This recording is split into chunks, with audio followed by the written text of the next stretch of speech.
Hola, les saludo Liliana Castiglione y mi colega Stefania Guzzi. Una vez más con ustedes en este su espacio, Psicólogas al Rescate. Hoy vamos a conversar de un tema un poco duro. Vamos a hablar del duelo. El duelo, ese sentimiento de dolor tan fuerte que se origina ante la pérdida de lo que se ama. Sea lo que se ama, desde, podemos hablar de un ser humano, una mascota, y hay duelos muchas veces por la pérdida hasta de bienes materiales, por la pérdida de un empleo. El mensaje es que es necesario que entendamos que si bien es sumamente doloroso, es normal. Anormal sería no sentirlo. ¿Quién no ha sentido ese dolor ante una pérdida? Entonces, decirles que como personas, que psicológicamente, aunque si usted en este momento que nos escucha está sintiendo un duelo, puede pensar que no es posible, nosotros sí estamos equipados, tenemos los recursos para poder salir de ese dolor.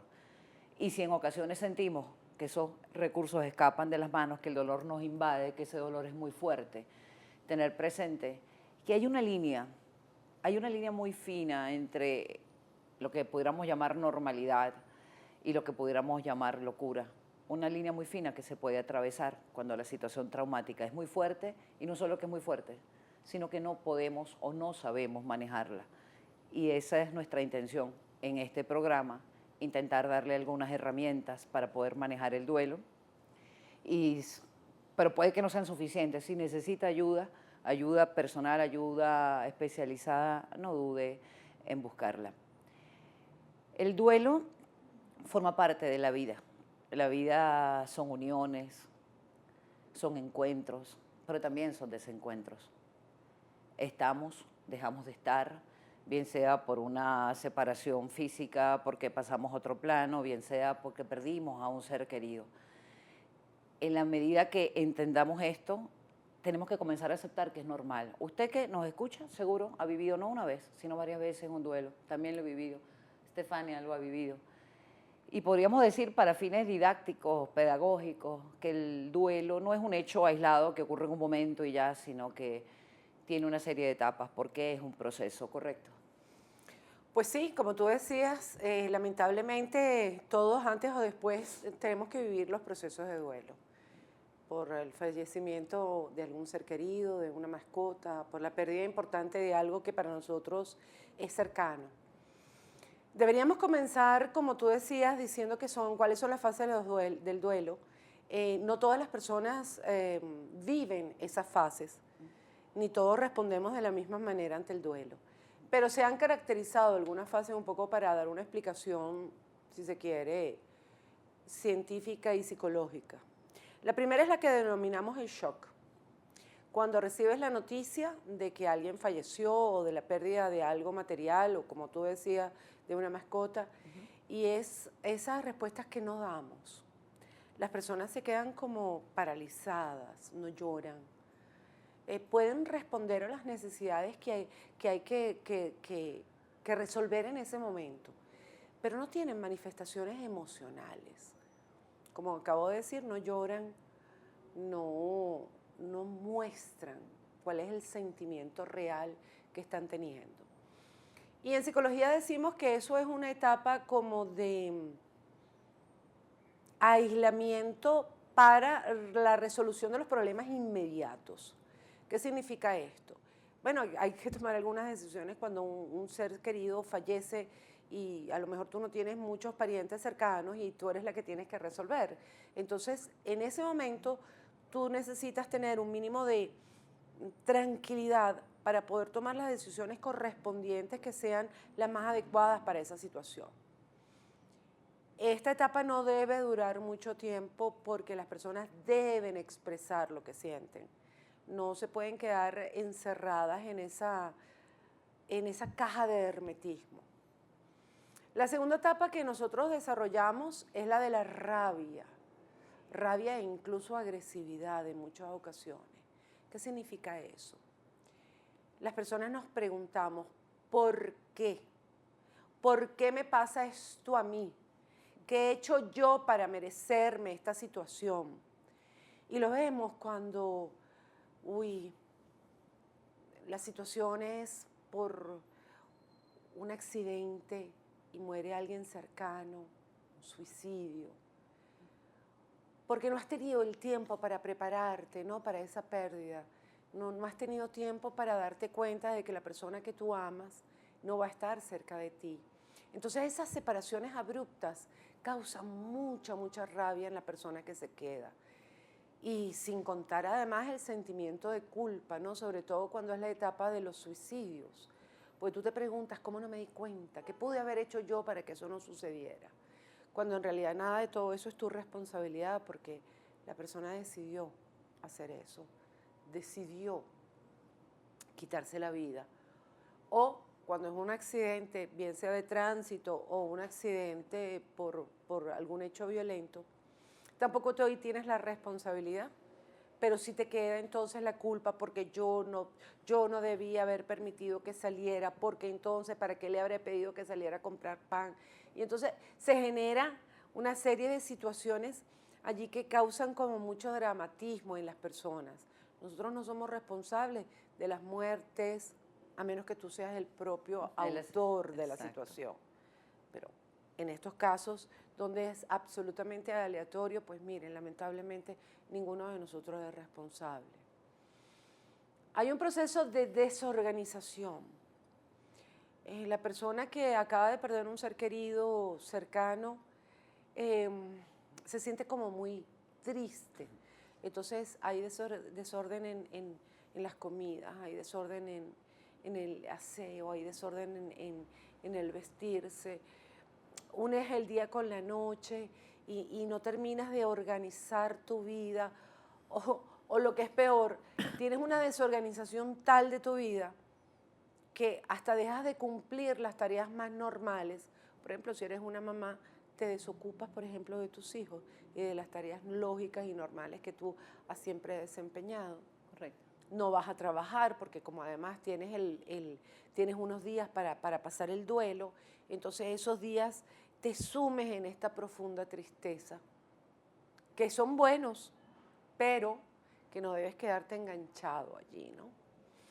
Y por último, entonces comienza la reorganización, donde, bueno, te ves obligado a salir, donde tienes que ir a trabajar, donde a lo mejor tu rendimiento no es el más óptimo, pero como tienes que cumplir un horario de 8 a 5 o de 8 a 6, entonces el día a día hace que te vayas reorganizando y reencontrándote, sabiendo que existe un gran dolor, pero que lo tienes que ir sobrellevando día a día, porque esa carga la tienes que dejar no olvidada, porque las personas que perdemos, los grandes amores que hemos tenido, no los olvidamos, sino que sencillamente los vamos guardando para que de alguna manera podamos realizar nuestro día a día sin sentir que nosotros también hemos muerto en ese momento. Ojo con eso. Y hay duelos de duelos. Una de las preguntas que me han hecho con más frecuencia es ¿cuánto tiempo? ¿Cuánto tiempo estoy en esto? ¿Cuándo se me pasa? Porque la sensación es tan desagradable que queremos salir, queremos superarlo. Todo ser humano quiere superarlo. No hay, amigos, un tiempo que podamos decir matemáticamente, mira, tu duelo va a durar un mes, va a durar 2 meses, va a durar 1 año, va a durar 2 años. Eso depende de una serie de características del tipo de duelo y también de tus propias capacidades y tu propio potencial y tu deseo de salir. Pero decíamos que hay varios tipos de duelo. Vamos a hablar un poquito de ello. Yo voy a hablar del duelo amoroso, eso que se le conoce como el guayao. El duelo amoroso, bueno, terminas una relación y te queda aquel vacío. Ojo, incluso hay personas que deciden separarse por mutuo acuerdo. Mira, nosotros que nos queremos tanto debemos separarnos, no me preguntes más, como dice aquel bolero. Y supondríamos que, bueno, si tú lo decidiste, yo lo decidí, o sea, es un mutuo acuerdo, no podemos seguir juntos, no debería doler. Igual duele, y ahí sigo yo con mi romanticismo de las canciones. No es verdad que la costumbre es más fuerte que el amor. Tienes un hábito, tienes un tiempo con esa otra persona y siempre la separación va a pegar. Ahora, hay otro proceso de ruptura donde una de las partes decide ponerle fin a la relación y la otra se queda allí con aquel dolor amando. ¿Qué pasa? Lo conversaba Con Stefania me dice, los dos igual van a sufrir. Bueno, volvemos al tema. El otro también, aunque decidió dejarte, puede que también sienta dolor por la ruptura. Pero al que lo dejan, ese duelo se mezcla con el tema de autoestima. Me dejaron. ¿Por qué me dejaron? ¿Por qué a mí? Y vienen todas las culpas. Bueno, si yo hubiera hecho esto, si yo no hubiera hecho aquello, y eso puede tornar el proceso más complejo. Pero saben que ese duelo hay que vivirlo, amigos. El duelo amoroso hay que vivirlo.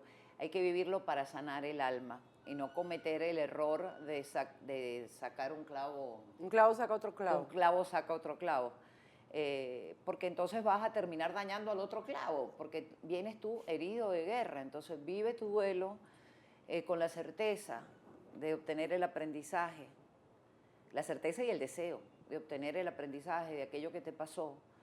Quédate con lo bueno, lo que no fue bueno aprende de él para evitar errores en un futuro, que de duelos amorosos no debería la gente morirse, aunque hay algunos que lo hacen.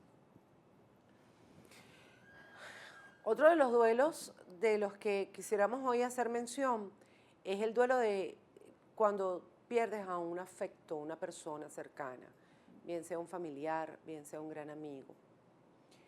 Esos duelos son difíciles de superar. Hay una preparación cuando la persona está en un proceso de enfermedad y los médicos te dicen que, bueno, lamentablemente la persona no tiene recuperación, la medicina no puede ya hacer nada. Entonces los parientes van como que preparándose para el fallecimiento de la persona. Pero eso no es así tampoco, porque cuando realmente existe la pérdida física, uno es que se enfrenta a la realidad, porque siempre tenemos como que la esperanza de que pueda suceder un milagro, a lo mejor se salva, y entonces realmente hasta que el hecho no suceda, siempre conservamos un mínimo de esperanza. Pero ¿no? Incluso pasa, disculpa, que fenómenos donde incluso cuando la persona ya falleció, todavía ese duelo no es tan fuerte hasta que no lo entierran. es cierto, está todo el proceso además del velatorio, etc. Pero yéndonos más allá, nosotros los seres humanos tendemos a como que caracterizar las muertes. Si muere alguien anciano, alguien grande, entonces lo justificamos porque, bueno, ya vivió, tuvo una vida muy hermosa. Entonces, pareciera que no tiene tanta importancia como cuando, por ejemplo, muere una persona joven. Uy, tenía toda la vida por delante, imagínate tú, murió tan jovencito. Cuando en realidad la pérdida es la misma, pues, bien sea una persona anciana o bien sea una persona joven. Lo que sí queremos hacer hincapié en este momento es que por natura, la madre que entierra a un hijo no tiene la misma capacidad de aceptación cuando el hijo entierra a la madre. ¿Qué queremos decir con esto? Que por natura se espera que los hijos seamos los que llevemos el proceso de vida más largo y lamentablemente en esta Venezuela que nos toca vivir, pues sabemos que las situaciones de violencia en este momento en las calles son tan grandes y lo vemos todos los días y lo leemos todos los días y los fines de semana se acrecienta la situación. Sabemos que lamentablemente el fallecimiento de nuestros jóvenes es el día a día nuestro. En este momento también queremos aprovechar para hacer mucho hincapié en la masacre que hubo en París, masacre que además nos permitimos unirnos al duelo y repudiamos. Y también para nosotras, aun cuando no estemos en París, es parte de un duelo, porque nosotros vivimos en esta sociedad que es tan, pero tan violenta, y sabemos lo que ellos pueden haber sentido en un momento determinado. Nosotros lo vivimos todos los días, no a nivel a lo mejor de terrorismo, pero a niveles de inseguridad. Entonces decíamos que para nosotros, los psicólogos, el darnos cuenta de esta situación de pérdida de un familiar, de un ser querido, nos permite un poco desde afuera entender este dolor tan grande que la persona puede estar sintiendo. Como dijimos antes, es muy, muy importante que el sujeto, la persona que haya perdido este ser amado, pueda expresar lo que está sintiendo. Mucho ojo si no lo hace. Hay que un poco empujarlo, pincharlo para que hable. Y si no lo hace, entonces definitivamente nosotros tenemos que buscarle ayuda profesional, porque puede quedarse como que enganchado en esta situación y eso sí resulta un poco peligroso. Entonces, muchos duelos en Venezuela y hay otro que se une, que es el duelo por mi hijo, por mi hermano, por mi amigo que se fue del país, el duelo por emigración. Yo tuve una oportunidad el martes en una de esas colas de la vida. Una señora decía llorando, bueno, comenzó a hablar y comenzó a llorar que su hijo se le había ido a Estados Unidos, que lo extraña, que lo siente, que lo escucha en los pasillos de su casa. Y otra le decía, al menos sabes que está allá, al mío me lo mataron. Entonces, muchas familias están enfrentando ese tipo de duelos por la división, porque se fragmentan y por mucha tecnología que haya que permita conversar. Bueno, amigos, igual ese duelo está presente porque el contacto humano, pues no hay tecnología No. que lo pueda sustituir. Ahora, ¿qué hacemos? Ustedes saben que nosotros culminamos estos programas con unos tips. Así es. Tips a nivel de programa no podemos ampliar mucho, pero si es necesario ayuda hay que buscarla. El primero es la aceptación. Estamos viviendo el duelo, tenemos un duelo, hay que aceptarlo. De nada vale resistirse a la realidad, intentar taparla porque nos vamos a quedar en lo que nos decía Estefania, nos vamos a quedar en un shock eterno. No vamos a poder, si no lo digerimos, no vamos a poder avanzar. Háblalo, háblalo. No importa que seas monotemático o monotemática, háblalo, exprésate. Dile a la gente cómo te sientes, llora, grita, patalea, pero tienes que expresarte, tienes que hacerlo, porque el sacar ese dolor te permite comenzar a sanar. ¿Ok? Y en tercer lugar, Estefania decía que hay unos días donde no nos provoca hacer nada, eso es cierto, acéptalo. A veces la tristeza, el término espero que no suene extraño, hasta hay que disfrutarla en el sentido que hay que vivirla, hay que sentirla, pero hay que regresar, porque la vida continúa, porque si te dejó la pareja, si se te murió un ser querido, si perdiste tu mascota, que esos vuelos por mascota también duelen tanto, la vida continúa. Hay que cada quien tiene que poner de su parte y buscar ayuda si la necesita y regresar al trabajo, regresar a tus actividades, regresar a tus proyectos. La vida está allí mientras tengas ese milagro de un día más. Tienes que dar todo de ti, continuar adelante. Y por último, engánchate con nosotras todos los lunes a las 8:30 de la noche. Y si no nos puedes ver ese día, pues podrás vernos en cualquier otro momento posterior. Recuerda que Psicólogas al Rescate está aquí para ti, para ayudarte en lo que tú necesites, te rescatemos. Gracias.